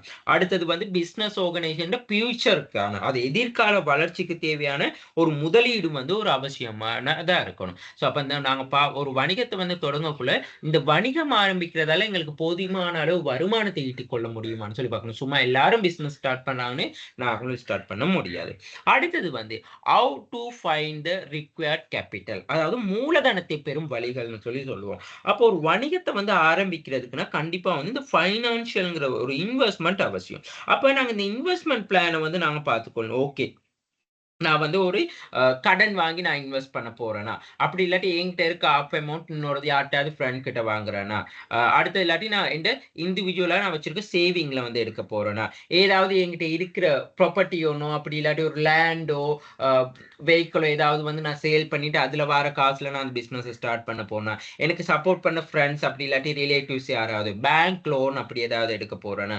அப்படி இல்லாட்டி நான் கன்சியூமர்ட்ட இருந்து அப்படி கஸ்டமர்ட்ட இருந்து நான் ஒரு முற்பணம் வாங்கிக் கொண்டு இந்த பிசினஸ்ங்கள வந்து முற்பணம் வாங்கி கொடு. இப்ப நீங்க ஒரு கேக் ஒண்ணு செய்றீங்கன்னு சொன்னா, சாதாரணமா யோசிச்சு பாருங்க. இப்போ வீட்ல நீங்க ஒரு கேக் ஷாப் ஒண்ணு செய்றீங்கன்னா, கேக் ஷாப் இல்ல. வீட்லயே நீங்க கேக் ஆர்டர் எடுத்து செய்றீங்கன்னா, நீங்க முதல்ல என்ன சொல்லுவீங்க? "ஓகே, நான் உங்களுக்கு கேக்க செஞ்சு தரேன். எனக்கு ஒரு 2000 அட்வான்ஸ் போட்டு விடுங்க" அப்படிம்பீங்க. அப்ப நீங்க அந்த அட்வான்ஸ வாங்கிக்கொண்டு, உங்களுக்கு கேக்கு தேவையான சாமான் எல்லாம் வாங்கி செஞ்சு முடிச்சுட்டு, கேக்க குடுத்துட்டு பேலன்ஸ் காச வாங்கிக்கொள்ளுங்க. ஸோ அப்படியும் வந்து உங்களுக்கு கேப்பிட்டல் அதாவது எப்படி நீங்க அந்த மூலதனத்த பெற்றுக்கொள்வீங்கன்னு சொல்லி பார்த்துக்கொள்ள முடியும். ஸோ ஒரு பிசினஸ் ஸ்டார்ட் பண்றேன்னா, இந்த விஷயம் எல்லாமே கன்சிடர் பண்ணணும். அடுத்த விஷயம் தான் வந்து என்னதுன்னா, வணிகத்தை ஆரம்பிப்பது தனியாகவா அல்லது கூட்டாகவா? How to start the business இண்டிவிஜுவலியோ வித் த பார்ட்னர்ஸ். அப்ப நாங்க சொன்னோம் ஒரு வணிகம் வந்து இப்ப நாங்க ஸ்டார்ட் பண்ணக்குள்ள நாங்க தனியா ஸ்டார்ட் பண்ணலாம். அப்படி இல்லாட்டி எங்களோட ஃபேமிலிய சேர்த்துக்கொண்டு நாங்க ஃபேமிலி பிசினஸும் செய்வோம். அப்படி இல்லாட்டி எங்களோட ஃபிரெண்ட்ஸ் சர்க்கிளோ அப்படி சேர்த்துக்கொண்டு, ரிலேட்டிவ் யாரையாவது சேர்த்துக்கொண்டு பிசினஸ் செய்ய முடியும். அப்ப எப்படி நாங்க யாரு ஒரு ஒரு எந்த மெத்தட்ல நாங்க ஒரு பிசினஸ செஞ்சாலுமே வந்து, அதுல என்னன்னா, நாங்க கண்டிப்பா ஐடென்டிஃபை பண்ணணும். என்னென்ன பாசிட்டிவ் ஃபீட்பேக் இருக்கு? என்னென்ன நெகட்டிவ் ஃபீட்பேக்? என்னென்ன பாசிட்டிவ் இம்பாக்ட் இருக்கு? நெகட்டிவ் இம்பாக்ட் இருக்கு? ஸோ அத எப்படி நம்ம வந்து நாங்க ஒரு டிசிஷன் எடுத்துக்கொள்றது? ஸோ அது அப்படி ஏதாவது ஒரு அந்த ஆப்ஸ்டக்கிள் ஏதாவது வந்து அந்த ஆப்ஸ்டக்கிள் எப்படி நாங்க வந்து சரியான முறையில வந்து நிவர்த்தி செய்து கொள்ள முடியும்? பிரச்சனைகள், தடைகள வந்தான்னு சொல்லி அதுகள் எல்லாமே வந்து பார்த்துக்கொள்ளணும். அடுத்தது 2 பேர் இப்ப கூட்டா சேர்றதுன்னு சொல்லி சொன்னா 2 பேர்ட்டயும் வந்து கெப்பாசிட்டி எப்படி இருக்கு? 2 பேருமே வந்து ஒரே மாரியான இப்ப ஒருத்தர் நல்லா அக்கவுண்ட்ஸ் செய்வான்னா, ஒருத்தர் நல்லா மார்க்கெட்டிங் செய்ய தெரிஞ்சவரா இருக்கணும். இல்ல 2 பேருமே அக்கவுண்டிங் செய்ய தெரிஞ்சவங்கன்னா, அப்ப அங்க மார்க்கெட்டிங்ல வந்து மார்க்கெட்டிங் செய்ய இயலாம போயிரும் உங்களோட பிசினஸ். ஸோ இது எல்லாமே வந்து கன்சிடர் பண்ணி பார்க்கணும். ஒரு வணிகம் ஒண்ணு ஸ்டார்ட் பண்ணக்குள்ள. அடுத்தது நம்பர் 8 இதுதான் ரொம்ப important. What is the nature of the business location? இடம். இந்த வணிகத்தில வந்து வெற்றிக்கு பங்களிப்பு செய்ற பிரதான காரணி வந்து என்னதுன்னா, நாங்க லொகேஷன்னு சொல்லுவோம். ஒரு வணிகத்த ஆரம்பிக்கும் பொழுது வந்து நாங்க அந்த லொகேஷன் ஒண்ணு பார்க்கக்குள்ள கண்டிப்பா பார்க்கணும் வந்து கன்சியூமரோட கவுண்ட். கன்சியூமர் எங்க கூடுதலா இருக்காங்க. உங்களுக்கு வந்து மெட்டீரியல்ஸ், மூலப்பொருள் பெற்றுக்கொள்றதுக்கான அ அ ஃபீசிபிலிட்டி எப்படி இருக்கு? ஊழியர்கள பெற்றுக்கொள்றதுக்கு. அடுத்தது வந்து இன்ஃப்ராஸ்ட்ரக்சர். அதாவது வந்து உட்கட்டமைப்பு வசதிகள்னு சொல்லுவாங்க. நிலம், நீர், அ சாரி மின்சாரம், நீர், எலக்ட்ரிசிட்டி, கனெக்ஷன், டிராவலிங்க்கெல்லாம். அடுத்தது வந்து இப்போ ஒரு எம்ப்ளாயீஸ் வந்தாலும், அந்த எம்ப்ளாயி வந்து வெஹிக்கிள் பார்க் பண்ணக்கூடிய இடம் வசதி எல்லாம் இருக்குதா? அடுத்தது வந்து அந்த இடத்துக்கான பிளேஸ பார்க்கணும். அந்த இடம் வந்து எப்படி ஒரு ஃபேமஸான இடமான்னு சொல்லியும் பார்க்கணும். இப்ப நீங்க ஒரு கேக் லேப் ஒண்ணு வைக்கிறீங்கன்னு சொன்னா, நீங்க ரொம்ப மக்கள் நெறைய வாழ்ற பிரதேசத்துல தான் கொண்டு போய் அந்த கேக் லேப்ப வைக்கணும். கேக் ஷாப் ஒண்ணு ஆரம்பிக்கணும். அப்படி இல்லாம யாருமே இல்லாத பிரதேசத்துல ஒரு கேக் லேப் வைக்க முடியாது. அடுத்து ஊழியர்கள்லாம் இப்ப அங்க கிட்டத்துல பெற்றுக்கொள்ளக்கூடிய மாரி. இப்ப கார்மெண்ட் ஃபேக்டரி எல்லாம் பாருங்க. அப்படித்தான் செய்வாங்க. எங்கேயாவது நல்லா மக்கள் கூடுதலா சேர்ந்து வாழ்ற இடங்கள்ல தான் வப்பாங்க. அ பெரிய பெரிய அந்த அந்த என்ன சொல்றது? அந்த தொழிற்சாலைகள்லாம் இருக்கு. அதாவது வந்து என்ன சொல்றது? அந்த டெஸ்டிங் பண்ற அந்த மாரியானதுகள் தான் வந்து ரொம்ப தூரமான இடங்கள்ல வப்பாங்க. மத்தபடி கஸ்டமர் கண்டிப்பா வந்து போறதுக்கு ஈஸியா இருக்கணும். ஸோ ஒரு லொகேஷன்ங்கிறது வந்து ரொம்ப இம்பார்ட்டன்ஸா இருக்கணும். சரி அந்த லொகேஷனுக்கு வந்து அந்த லொகேஷன் நீங்க சரியான ஒரு லொகேஷன தெரிவு செஞ்சாலும், ஆனா அந்த லொகேஷனுக்கு வந்து உங்களோட பிசினஸ்க்கு வந்து ரிலேட்டடான என்ன சொல்றது?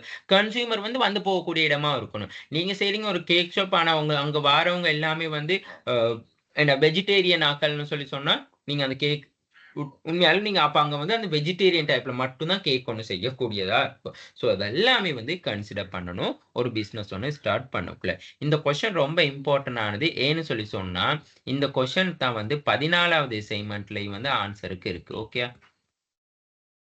இந்த கொஸ்டின் வந்து 13க்கும் 14க்கும் 2க்குமே வந்து ஒரே ஆன்சர்ஸ் தான் வரும். ஸோ நீங்க எழுதுற மெத்தட்ல தான் அது இருக்கு. ஓகே. கொஸ்டின் 4வத நாங்க பார்ப்போம்.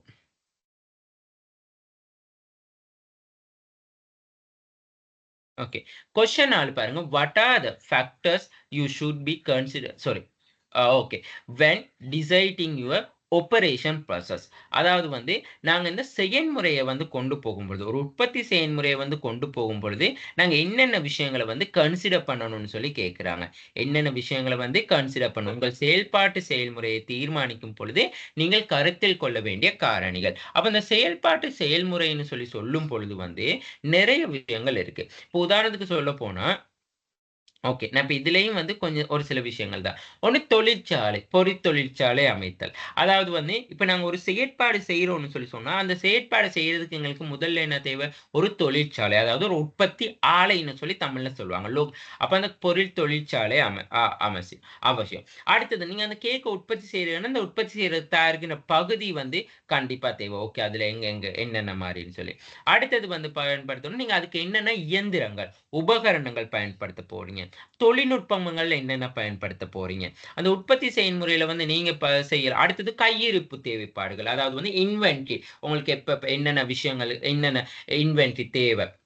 எவ்வளோ அளவுல தேவை. அந்த மாரி. ஸோ ஒரு உற்பத்தி ப்ராசஸ்ன்னு சொல்லும் பொழுது வந்து, இந்த விஷயங்கள் எல்லாத்துலயும் வந்து கன்சிடர் பண்ணணும். ஓகே.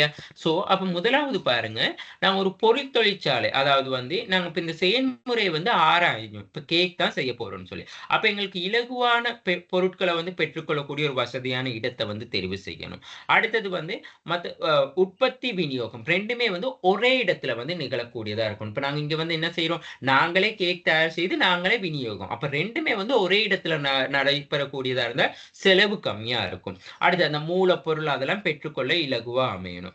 அடுத்தது வந்து நாங்க இப்ப இந்த நாங்க இந்த கேக் செய்ற இந்த மெஷின்ஸ், அந்த டூல்ஸ் அதுகள் எல்லாமே வந்து எங்களுக்கு இந்த களஞ்சிய சாலைக்கு, அதாவது இப்ப நாங்க இன்வென்டரி பண்ற ஒரு ஒரு என்ன சொல்றது? ஒரு ரூம் இருக்குன்னு சொல்லுவோமே. இப்ப எங்களுக்கு கேக் தயாரிக்க தேவையான பழங்கள், ஃப்ரூட்ஸ் அதுகள் எல்லாமே தேவையான ஒரு களஞ்சிய சாலை வச்சுக்கொள்வோம் தானே! அதுக்கு பக்கத்திலேயே தான் அந்த உற்பத்தி செய்ற இடமும் இருக்கணும். அப்ப அதுதான் ஈஸியா இருக்கும். இல்லாட்டி அது ஒரு லொகேஷன்ல, இது ஒரு லொகேஷன்ல இருந்தா உங்களுக்கு வந்து டைம் வந்து ரொம்ப எடுக்கும் அந்த ப்ராசஸ்க்கு. இந்த செய்முறை ப்ராசஸ்ன்னு சொல்லும் பொழுது, நாங்க ஒரு சிலவங்க வந்து இன்புட்ல வந்து கணக்கா எல்லாம் மேனேஜ் பண்ணிக்கிட்டு, செயல்முறையில வந்து கோட்ட விட்டுருவாங்க. அதாவது வந்து கேர்லெஸ்ஸா விட்டுருவாங்க. ஸோ அப்ப அங்கன இந்த மாரியான விஷயங்கள் நாங்க நுணுக்கமா பாக்காட்டி தான், எங்கட அந்த ப்ராடக்ட்ல வந்து நாங்க சொல்லுவோம், அந்த உற்பத்தி கிரயம் அதிகமாதல்னு சொல்லுவோம். இது நேல தான். அப்ப நீங்க அந்த உற்பத்தி கிரயம் வந்து கூட, அந்த உற்பத்தியின் மூலம் கிடைக்கப்படுகின்ற லாபம் வந்து என்ன செய்யப்படும்னா, குறைக்கப்படும். அந்த உற்பத்தி செயல்முறை வந்து ரொம்ப கவனமா வந்து கையாளணும். அடுத்தது வந்து ஒரு பொறித்தொகுதிய வந்து அமைக்கும் பொழுது வந்து நாங்க என்ன செய்யணும்னு சொன்னா, அது வந்து உற்பத்திகள் இடம்பெற இடையூறு காணப்படக்கூடாது. இப்ப நீங்க ஒரு மெஷின்ஸ் ஒண்ணு கொண்டு வாரீங்கன்னா, அந்த மெஷின் வந்து உங்களோட லொகேஷனுக்கு கம்ஃபர்டபுளா இருக்கக்கூடிய மாரி தான் ஒரு மெஷின் ஒண்ணு கொண்டு வரணும். நீங்க செய்றது ஒரு சிறிய பிசினஸ். அப்போ ஒரு பெரிய ஒரு மெஷின்ஸ் கொண்டு வந்து போட்டா யூஸ் இருக்குமா? இல்ல. உங்களோட பிசினஸ்க்கு தேவையான ஒரு இப்ப நீங்க ஒரு வீட்ல இருந்து ஒரு கேக் உற்பத்தி செய்றீங்கன்னா, நீங்க பெரிய ஒரு பேக் அவன் வாங்குறத விட, ஒரு சாதாரணமா ஒரு அவன் வாங்குனா காணும் தானே! அந்த மாரியான விஷயங்கள வந்து கன்சிடர் பண்ணி கொள்ளணும், இந்த செயல்முறையில. அடுத்தது வந்து அ இந்த மாரியான விஷயங்கள். அப்ப அடுத்தது வந்து இந்த கேக் தயாரிக்கிற பகுதி. இப்ப இந்த கேக் தயாரிக்கிற பகுதின்னு சொல்லும் பொழுது வந்து, நாங்க என்ன செய்யணும்னா, அது வந்து எல்லாமே பக்கத்திலேயே இருக்கணும். ஒரு கேக் தயாரிக்கக்குள்ள வந்து, அ நாங்க இப்ப முதல்ல வந்து கேக்க வந்து தயாரிக்கிறதுக்கு முன்னுக்கு எங்க கொண்டு போகணும். அந்த தேவையான சாமான்கள் எல்லாம். அடுத்து வந்து பொருட்கள வந்து எங்க நாங்க ஸ்டோர் பண்ணி வைக்க போறோம். கேக் வந்து பிரிப்பரேஷன் பிளேஸ் எங்க இருக்கு. அப்புறம் டிசைன் பண்ற பகுதி. ஏனைய சிறு சிறு வேலைகள் செய்ற பகுதி. அப்புறம் வந்து எல்லாம் அந்த சுத்தம் செய்ற பகுதி. இது எல்லாமே வந்து ஒரே இடத்துல இருக்கணும். அப்பதான் எங்களுக்கு சரியா கெதர் பண்ணிக்கொள்ள முடியும். ஸோ ஒரு செயல்முறை ப்ராசஸ்ல வந்து இந்த மாரியான விஷயங்கள் எல்லாத்தையும் வந்து கருத்தில் கொள்ள வேண்டும். அடுத்தது இயந்திரங்கள், உபகரணங்கள். இப்ப இயந்திரம், உபகரணங்கள பொறுத்த மட்டும் வந்து இப்ப இப்ப ஒரு கேக்ன்னு சொன்னா என்னது பிளேட் தேவைப்படும். அந்த உங்களுக்கு பொதுவாவே தெரியும் தானே அந்த என்ன சொல்றது? ஸ்பூன்ஸ் தேவைப்படலாம். என்ன சின்ன சின்ன அந்த பாத்திரங்கள் தேவைப்படலாம். அ ஸோ இந்த மாரியான விஷயங்கள் எல்லாத்தையும் இந்த ஃப்ரூட்ஸ் கட் பண்ண, அந்த கேக்கெல்லாம் ஸ்லாஷ் கட் பண்றதுக்கு, இந்த ஸ்டோர் பண்ணி வைக்கிறதுக்கு தேவையான இயந்திரங்கள்லாம் தேவைப்படலாம். அப்படி இல்லாட்டி உபகரணங்கள் தேவைப்படலாம். ஸோ அது எல்லாத்தையும் வந்து நாங்க பார்த்துக்கொள்ளணும். மத்தது வந்து அதுகள் இலகுவா வந்து கையாளக்கூடியதாவும் இருக்கணும். எல்லாமே பக்கத்துல இருக்கணும். நான் இப்ப கேக் செய்ய போறேன்னு சொன்னா, இன்னொரு இயந்திரம் வந்து இன்னொரு லொகேஷன்ல தான் இருக்குன்னு சொன்னா, எனக்கு அங்க போயிட்டு வரதுக்கான டிராவலிங் டைம். அதுக்கே வந்து ரொம்ப டைம் எடுத்துரும். கொஸ்ட் போயிரும். ஸோ அப்ப அந்த ப்ராசஸ் வந்து அந்த டைம்க்குள்ள கம்ப்ளீட் பண்ணிக்கொள்ள முடியாது. அடுத்தது வந்து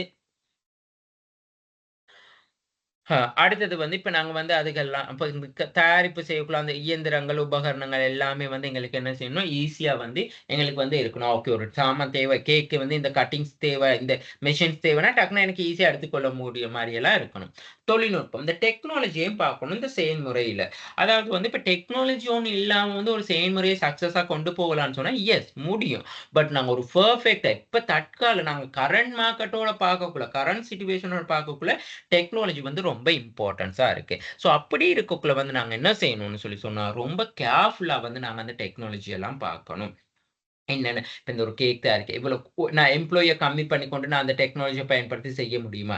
எம்ப்ளாயி இல்லாம எனக்கு இந்த கேக் உற்பத்திய வந்து சரியா செஞ்சு கொள்ள முடியுமா? அப்படி எம்ப்ளாயியோட நான் இந்த டெக்னாலஜிய வந்து யூஸ் பண்ணி தான் அந்த கேக் உற்பத்தி செய்யணும்னா, அதுக்கான அப்ப எம்ப்ளாயிக்கு வந்து அந்த டெக்னாலஜிய வந்து நல்ல ஒரு நாலேட்ஜபிள் இருக்கணும். ஸோ இதெல்லாமே இந்த செயல்முறையில வந்து நாங்க கண்டிப்பா கவனத்தில் கொள்ள வேண்டிய காரணியா இருக்கும். ஸோ இங்க கொஸ்டினும் கேட்டிருக்காங்க பாருங்க. உங்கள் செயல்பாட்டு செயல்முறையை தீர்மானிக்கும் பொழுது நீங்கள் கருத்தில் கொள்ள வேண்டிய காரணிகள் என்னென்னதுன்னு சொல்லி. சரியா? ஸோ, அப்ப அதுக்கு தான் இந்த கொஸ்டினுக்கான ஆன்ஸர்ஸ்ங்க. அடுத்தது இப்ப இந்த மெஷின்ஸ். இப்ப இப்ப ஒரு கேக் ஷாப்னாலே வந்து உங்களுக்கு தெரியும். இப்ப கேஷ் எல்லாம் வரும், போகும். அப்ப அந்த என்ன சொல்றது? அ கம்ப்யூட்டர்ஸ், லேப்டாப் எல்லாம் அப்புறம் காசு கொடுக்கல் வாங்கல்லாம் வந்து நாங்கல்லாம் கிரெடிட் கார்டு, டெபிட் கார்ட்ல பேமெண்ட் பண்ணுவாங்க. ஸோ, அதுக்கான விஷயங்கள். ஸோ, இதுகள் எல்லாமே வந்து என்ன செய்யணும்னு சொன்னா கருத்துல கொள்ளணும். ஸோ, இப்ப நாங்க ஒரு செயல்முறைன்னு சொல்லி பார்க்கக்குள்ள டூல்ஸ் பார்க்கணும், மெஷினரீஸ் பார்க்கணும், லே அவுட் பார்க்கணும். அடுத்தது உற்பத்தி தள அமைப்பு. அதத்தான் லே அவுட்ன்னு சொல்றோம். எந்த வகையான தள அமைப்புல இப்ப இந்த ஒரு கேக் உற்பத்தினா, ஒரு செயல்முறை தள அமைப்பு. ஒவ்வொரு சைடா செஞ்சு அந்த ப்ராசஸ்ல போறது. அப்போ உற்பத்தி செயல்முறை தள அமைப்பு தான் இதுக்கெல்லாம் பொருத்தமானது. அப்ப நாங்க இந்த விஷயங்கள் எல்லாத்தையும் வந்து கன்சிடர் பண்ணணும். ஒரு உற்பத்தி செயல்முறையின் போது. ஓகேயா? சரி. இப்ப நாங்க அடுத்த கொஸ்டினுக்கு போவோம். கையிருப்பு தேவைப்பாடு. இந்த உற்பத்தி செயல்முறையில இப்ப எங்களுக்கு தேவையான பொருள் இப்ப நாங்க வந்து சம்டைம்ஸ் வந்து என்ன செய்வோம், ஆர்டர் அதாவது ஆர்டர் இப்ப நாங்க கட்டளைக்கு அமைய உற்பத்தி செய்வோம். இப்ப இந்த கேக் உற்பத்தி வந்து உற்பத்தி செய்ற 2மே. ஒண்ணு வந்து கட்டளைக்கு அமைய. நாங்க கஸ்டமர்ட்ட ஆர்டர் எடுத்துக்கொண்டு உற்பத்தி செய்வோம். அப்படி இல்லாட்டி நாங்க என்ன செய்வோம், ஒரு பார்சல் உற்பத்தியில அதாவது ஃபாலோ புரொடக்ஷன்னு சொல்றது. பாய்ச்சல் உற்பத்தியில இப்ப நாங்க ஒரு ஒரு 500, 600 கேக் வந்து ஒரேடியா இப்ப கிறிஸ்மஸ் டைம் வந்துச்சுன்னா 500, 600 கேக் ஒரேடியா தயாரிச்சு வச்சுக்கொள்றது. கஸ்டமர் வர வர கேக் வாங்க குடுக்குறது. அப்படி இல்ல, எனக்கு கஸ்டமைசேஷன் பண்ணி வேணும்னா, அது வந்து ஆர்டர், கட்டளை உற்பத்தின்னு சொல்லுவாங்க. அதெல்லாம் ஆப்பரேஷன் மேனேஜ்மென்ட்ல தான் வரும். ஸோ அப்படி இருக்கக்குள்ள வந்து எங்களுக்கு வந்து நாங்க ஒரு மந்த்துக்கு வந்து எங்களுக்கு எவ்வளோ கேக் ஆர்டர் போகுது. அப்ப எங்களுக்கு எவ்வளோ வந்து இன்வென்டரி தேவை. ஸோ என்னென்ன மாரியான கேக் போகுது. அப்ப அந்தந்த கேக் ரிலேட்டடான என்னென்ன மூலப்பொருட்கள்லாம் தேவைப்படும். அப்ப அந்த மாரியான விஷயங்கள். ஸோ நான் வந்து இந்த இன்வென்டரி பார்க்கக்குள்ள வந்து அ அப்ப முடிய நான் வந்து பேக் பண்றேன். முடிய நான் இன்வென்டரி வந்து ஃபில் பண்றதா? அப்படி இல்லாட்டி ஒரு இன்வென்டரி வந்து இப்ப மாவு இவ்வளோ நாளைக்கு வச்சிருக்கலாம். பட்டர் முட்டையெல்லாம் இவ்வளோ நாளைக்கு வச்சிருக்கலாம். அப்ப அந்த டைம் பீரியட்குள்ள எனக்கு தேவையான அளவு வாங்கி வச்சுக்கொள்ளணும். ஸோ அதுகள் எல்லாமே வந்து பார்க்கணும். ஸோ அப்ப இதுகள் எல்லாமே வந்து இந்த கையிருப்பு தேவைப்பாடுல ரொம்ப அவசியம். அப்படி இல்லாட்டி வந்து மேலதிகமா நாங்க கொண்டு வந்து வச்சிருந்தா என்ன நடக்கும்? வீணாகும். அதுக்கு கூட எடுத்து செலவழிக்க பார்ப்பாங்க. ஸோ களவு அந்த மாரி விஷயங்கள்லாம் நடக்க சான்ஸ் இருக்கு. ஸோ அதுகள் எல்லாமே வந்து பார்த்துக்கொள்ளணும் இந்த செயல்முறையில. ஓகேயா? ஓகே. 1 மினிட்.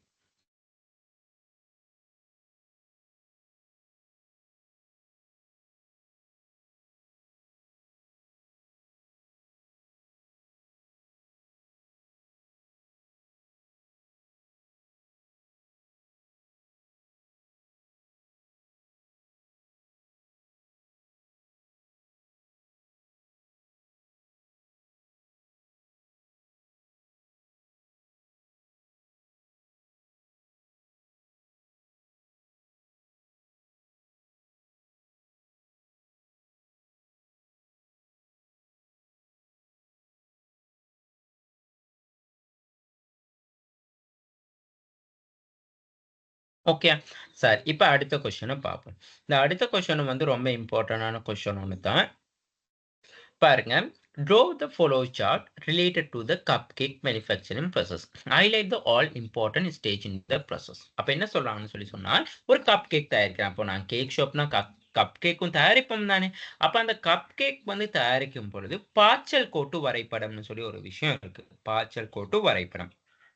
கப்கேக் உற்பத்தி செயல்முறை தொடர்பான ஓட்ட விளக்கப்படத்தை ஃப்ளோ சார்ட் வரைக இந்த செயல்முறை அனைத்து முக்கிய நிலைகளையும் விவரிக்கன்னு சொல்லியிருக்காங்க. அப்ப இந்த கப்கேக் உற்பத்தியில வந்து ஃப்ளோ சார்ட்ன்னு சொல்லும் பொழுது 4 விஷயங்கள் வந்து கன்சிடர் பண்ணணும். முதல்ல ஒரு ஃப்ளோ சார்ட் வந்து வரைய முன்னுக்கு.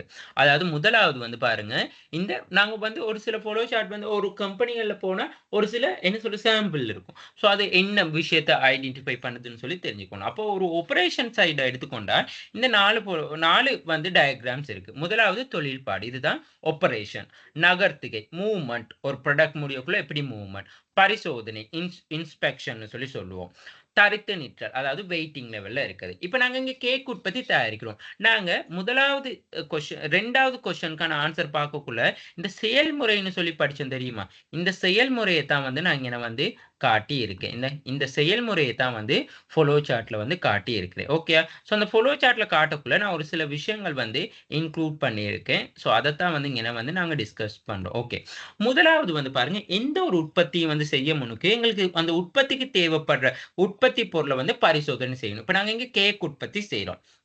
அப்ப கேக் உற்பத்தி செய்யக்குள்ள வந்து, நாங்க என்ன செய்யணும்? அதாவது ஆ வ் வ் பட்டர், சீனி, ஐசிங் அடுத்தது அதுக்கு தேவையான அந்த ஒரு கேக் உற்பத்திக்கு தேவையான எல்லா அ திங்ஸையும் வந்து நாங்க செக் பண்ணி கொள்ளணும். இப்ப எந்த மாரியான கேக் செய்ய போறோமோ, அந்த கேக்கு தேவையான விஷயங்கள் எல்லாமே இன் ஆர்டர்ல இங்கன என்ன சொல்றது? நீங்க அந்த உற்பத்தி செய்ய முன்னுக்கு இருக்கான்னு சொல்லி டெஸ்ட் பண்ணணும். அப்ப அந்த பரிசோதனை செய்யக்கான அந்த டயகிராம் எப்படி இருக்கு? இந்த பாக்ஸ் ஷேப்ல இருக்கு. அப்ப இதுதான் இங்கன பாருங்க. இந்த பாக்ஸ் ஷேப்ல இருக்குது. அதத்தான் என்ன சொல்றது? பரிசோதனை செய்றது. அப்ப சோதனைக்கு அடுத்தது என்ன நடக்கும்? கேக் தயார் செய்ற பகுதிக்கு அனுப்புறீங்க. அப்ப மூவ்மென்ட் நகர்த்து. நீங்க வந்து செக் பண்றது ஒரு இடத்துல. அத வந்து செக் பண்ணி நீங்க அடுத்த செக்ஷனுக்கு அனுப்புவீங்க. அடுத்த செக்ஷனுக்கு அனுப்புறத தான் நாங்க இங்க என்ன செய்றோம்னு சொன்னா, நகர்த்தும் மூவ்மென்ட்ன்னு சொல்றது. கேக் தயார் செய்யும் பகுதிக்கு. அப்ப அடுத்த ஃபங்ஷன் அடுத்தது என்ன செய்வாங்க? ஓகே. அப்ப கேக் தயார் செய்ற பகுதிக்கு அனுப்பணும்னா, அங்க ஆப்பரேஷன் தொழிற்பாடு செய்வாங்க. மாவ நன்றா சலிச்சுக்கிட்டு தேவையான அளவு உப்பு, பேக்கிங் பவுடர்லாம் சேர்க்கிறாங்க. அப்ப அதுதான் 3வது. அடுத்தது 4வது. ஓகே. கேக்கோட வந்து நாங்க ஏனையவற்றை சேர்க்கும் பகுதிக்கு நகர்த்து. இப்ப அங்க பேக்கிங் பண்ணி அந்த சீனி அதெல்லாம் போட்டு எல்லாம் கலந்து வச்ச பிறகு திரும்ப அத வந்து இன்னொரு அடுத்த பகுதிக்கு மூவ் பண்ணுவாங்க. அடுத்த பகுதிக்கு மூவ் பண்றதுக்கான அம்புக்குறி தான் இந்த மூவ்மெண்ட். இந்த அம்புக்குறி, இந்த நகர்த்துகை. அப்ப மூவ் பண்ணோம்னா, அப்ப அவங்க என்ன செய்வாங்க, ஓகே. அப்ப அங்க அடுத்த பகுதிக்கு மூவ் ஆகணும்னா வந்து அங்க தான் பட்டர், சீனி, முட்டை, வெண்ணிலா, பால் இதெல்லாம் வந்து நல்லா எல்லாம் கலந்து மிக்ஸ் பண்ணி பீட் செய்வாங்க. பீட் செஞ்சு அந்த தொழிற்பாடுக்கான ரவுண்ட் தான் தொழிற்பாடுக்கான ஃபங்ஷனுக்கான இந்த டயகிராம் தான் டவ்.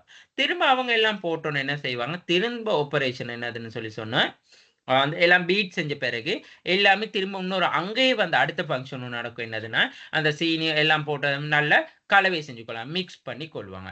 மிக்ஸ் பண்ணி செஞ்சோன்ன, அடுத்தது என்ன செய்வாங்கன்னா, அடுத்த செக்ஷனுக்கு அனுப்புவாங்க. அப்ப நகர்த்துகை. ஒரு செக்ஷன் மூவ் ஆக என்ன நடக்கும்னு சொல்லி சொன்னா, நகர்த்துகைன்னு சொல்லி. சரி, இன்னொரு விஷயமும் இருக்கு. இப்ப நாங்க இந்த பட்டர், சீனி, வெல்லலாம் பீட் செஞ்சோம்ல, பீட் செஞ்சுட்டு எங்களுக்கு வேணும் என்ன செய்யலாம்னு சொல்லி சொன்னா, வெயிட்டிங் ஸ்டேஜ்ல வைக்கலாம். அதாவது இந்த டயகிராம போட்டு இங்க இடையில வந்து வேணா இந்த டயகிராம போடலாம். இப்ப இந்த வட்டம் போட்ட பிறகு அடுத்தது அம்புக்குறி ஒண்ணு போட்டு வெயிட்டிங் ஸ்டேஜ். ஏன்னு சொன்னா அந்த பட்டர், சீனி எல்லாம் நல்லா பீட் செஞ்ச பிறகு, அது நல்லா அந்த மிக்ஸ் ஆகி அந்த ஒரு ஒரு டைம் வரைக்கும் வச்சிருக்கணும் தானே! அந்த டைம்க்கு வேணா நாங்க இங்கன வெயிட்டிங் இந்த அம்புக்குறிய இங்கன வெயிட்டிங் ஸ்டேஜ்ல போடலாம். சரியா? அப்படியும் செஞ்சு கொள்ளலாம்.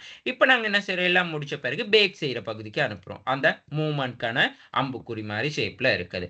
அடுத்தது என்ன செய்வான்னு சொல்லி சொன்னா, அந்த பேக் செய்ற பகுதிக்கு அனுப்பணும்னா, கேக் கலவை குறிப்பிட்ட நேரம் நல்லா பதமாகுற வரைக்கும் மூடி வச்சிருப்பாங்க. அப்ப இது வெயிட்டிங் ஸ்டேஜ்க்கான ஒரு டயகிராம். அது முடிய என்ன செய்வான்னு சொன்னா, அடுத்த பேக்கிங் அல்லது பட்டர நன்றாக தடவி ஒரு ட்ரேல வந்து தடவிக் கொள்வாங்க. ஸோ அடுத்தது அந்த வெண்ணிலா, முட்டை கலந்த பேஸ்ட்ட தட்டில் போடுவாங்க. அப்ப அங்கன ஆப்பரேஷன் ப்ராடக்ட் நடக்குது. அத செஞ்சோன கேக்க வந்து என்ன செய்வாங்க, இப்ப அவன் பண்ணணும். அப்ப அவன் பண்ற பகுதிக்கு வந்து என்ன செய்வான்னு சொல்லி சொன்னா, அனுப்புவாங்க. அதுதான் நகர்த்துகை, அம்புக்குறி. திரும்ப அவன் சூடாகும் வரை இருப்பாங்க. இப்ப அந்த பகுதிக்கு நகர்த்தின பிறகு என்ன நடக்கும்? இப்ப அவன் சூடாகணும் தானே! இப்ப அவன் சூடாக வரைக்கும் கொஞ்ச நேரம் டைம் வந்து இஸ் வெயிட்டிங்ல இருக்கும். ஸோ வெயிட்டிங்ல இருந்தோன, அவன் சூடாகுன பிறகு அந்த கேக்க வந்து என்ன செய்வாங்க, பேக் செய்வாங்க. புரொடக்ஷன். இப்ப புரொடக்ஷன் செஞ்ச பிறகு திரும்ப அடுத்த செக்ஷனுக்கு அனுப்புவாங்க. இப்ப கேக்க டிசைன் பண்ணணும். இப்ப பேக் பண்ண பிறகு தானே திரும்ப அதுக்கு தேவையான கலரிங் போடுறது, அந்த ஒவ்வொரு டிசைன், அப்புறம் கேக்க கட் பண்ணி, அப்புறம் அதுல மிக்கி மவுஸ் ஷேப்பா, கார் ஷேப்பா அப்படி எல்லா ஷேப்ஸ் கொண்டு வரது அதெல்லாம் செய்வாங்க. ஸோ அப்ப அந்த கேக் வடிவமைப்பு செய்ற பகுதிக்கு வந்து என்ன செய்வாங்கன்னு சொன்னா, இந்த அம்புக்குறியில ப்ராசஸ் பண்ணுவாங்க. அதுக்கு பிறகு என்ன செய்வாங்கன்னா, கேக்க வந்து புரொடக்ஷன் அந்த அ டிசைன் பண்ற பகுதிக்கு அனுப்புனோன, அவங்க கேக் எல்லாமே வந்து டிசைன் பண்ணுவாங்க. டிசைன் பண்ண பிறகு என்ன செய்வாங்கன்னா, அந்த ஐசிங் செய்த கேக்குல கொஞ்ச நேரம் வச்சிருப்பாங்க. ஒரு டைம்ல அந்த டிசைன்லாம் பண்ணி முடிய வரைக்கும் டிசைன்லாம் பண்ணி, அ என்ன செய்வாங்க, அந்த வெயிட்டிங் ஸ்டேஜ்ல வச்சிருப்பாங்க. வெயிட்டிங் ஸ்டேஜ்ல வச்சோன, திரும்ப அடுத்தது என்ன செய்வாங்க, பரிசோதனை பகுதிக்கு நகர்த்துவாங்க. பரிசோதனை பகுதிக்கு நகர்த்துதுன்னு சொல்லி சொன்னா, இந்த பாக்ஸ் தான் வரணும். ஓகே, நான் இங்கன வந்து இந்த பாக்ஸ் போட்டு இல்ல. இங்கன வந்து அந்த ஒரு பாக்ஸ் ஒண்ணு வரணும். சரியா? இங்கன பரிசோதனை 17வது நம்பர் பரிசோதனை பகுதிக்கு நகர்த்தக்குள்ள இங்கன ஒரு பாக்ஸ் ஒண்ணு வரணும். அப்ப அங்க தான் வந்து என்ன இன்ஸ்பெக்ஷன் பண்ணுவாங்க. ஓகே, எல்லாம் ஓகேன்னு சொல்லி. பரிசோதனை பகுதிக்கு அனுப்பக்குள்ள, இங்கன அந்த அம்புக்குறி வரணும். இங்கன வந்து இந்த பரிசோதனை பகுதி. இங்கன வந்து அந்த பாக்ஸ் தான் வரணும். பரிசோதிப்பாங்க. பரிசோதிச்சு முடிச்சோன, திரும்ப அத வந்து என்ன செய்வாங்க, பொதி செய்ற பேக்கிங் பகுதிக்கு அனுப்புவாங்க. பேக்கிங் பகுதிக்கு அனுப்பக்குள்ள, கடைசியா கேக் என்ன செய்வாங்கன்னா, பேக்கிங் பண்ணுவாங்க பாக்ஸ்ல போட்டு. ஸோ இதுதான் வந்து ஒரு ஃப்ளோ சார்ட் சொல்லி சொல்றது. ஓகேயா? ஸோ இப்ப இந்த ஃப்ளோ சார்ட்ல கண்டிப்பா இந்த 4 டயகிராமையும் வச்சு தான் நீங்க என்ன செய்யணும்னு சொன்னா, எக்ஸ்ப்ளைன் பண்ணணும். இந்த 4 டயகிராம் வச்சு நீங்க எக்ஸ்ப்ளைன் பண்ணாட்டி, இதுக்கு மார்க்ஸ் குடுக்க மாட்டாங்க. ஓகேயா? ஓகே. இது வந்து எங்கட ESBM புக்லயே இருக்கு. ஒருக்கா ESBM புக்ல வந்து செக் பண்ணி பார்த்துக்கொள்ள முடியும். ஓகே. அடுத்தது வந்து பாருங்க.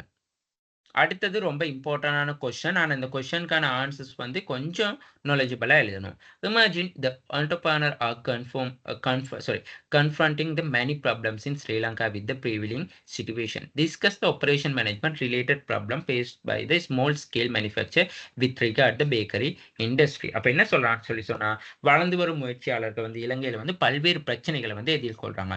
பேக்கரி தொழிற்சாலை தொடர்பாக சிறு வணிக உற்பத்தியாளர்கள் எதிர்கொள்ளும் செயல்பாட்டு மேலாண்மை தொடர்பாக ஆப்பரேஷன் மேனேஜ்மென்ட் ரிலேட்டடா வந்து என்னென்ன பிரச்சனைகள் இருக்குன்னு சொல்லி.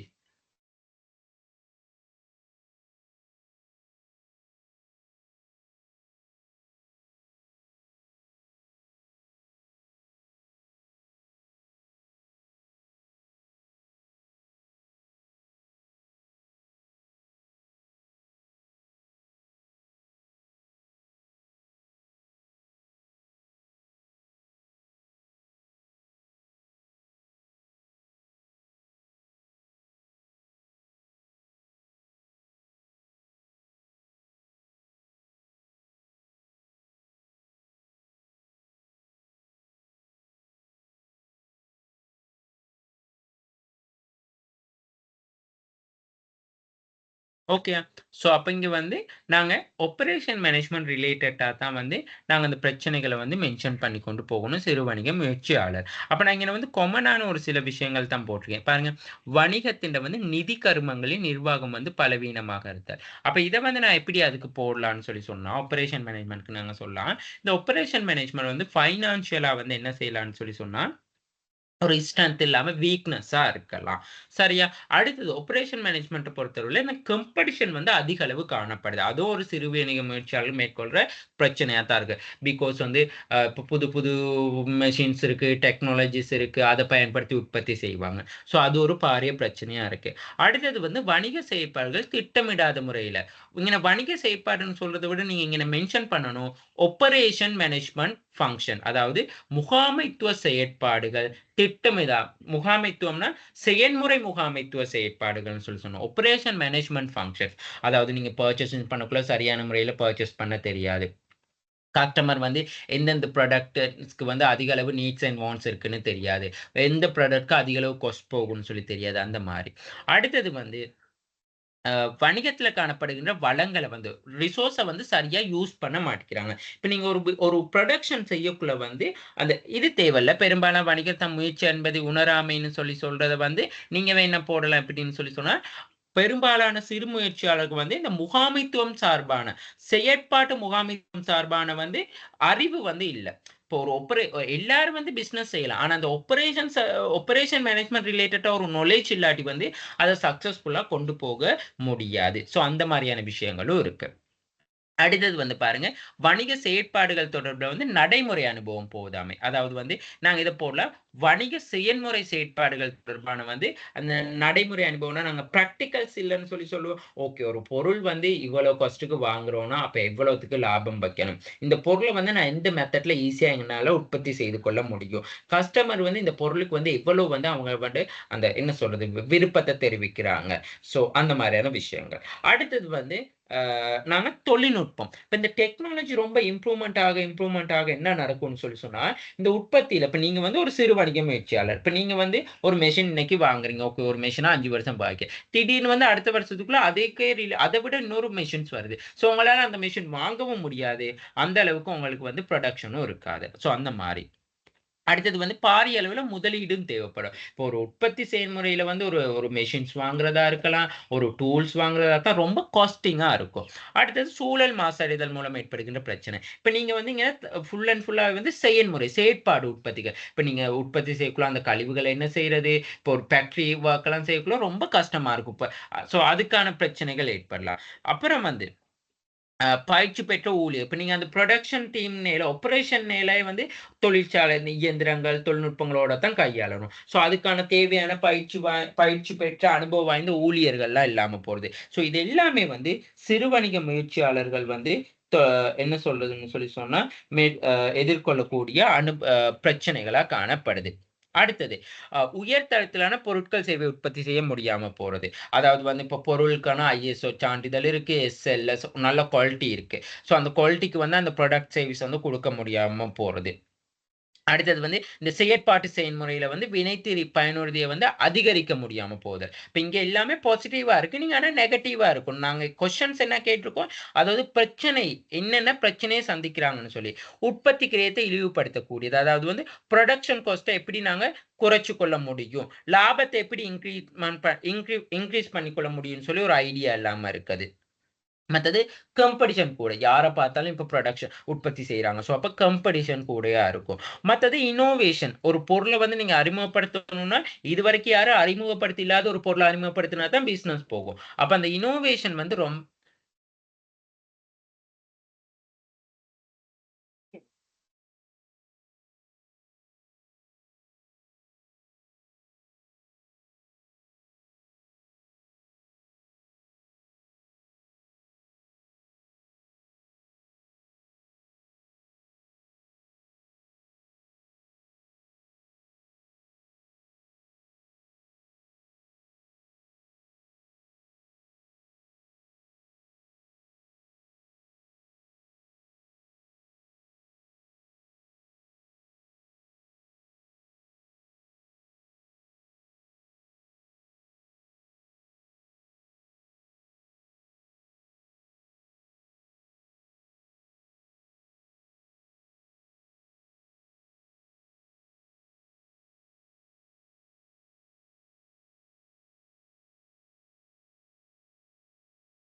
ஓகே.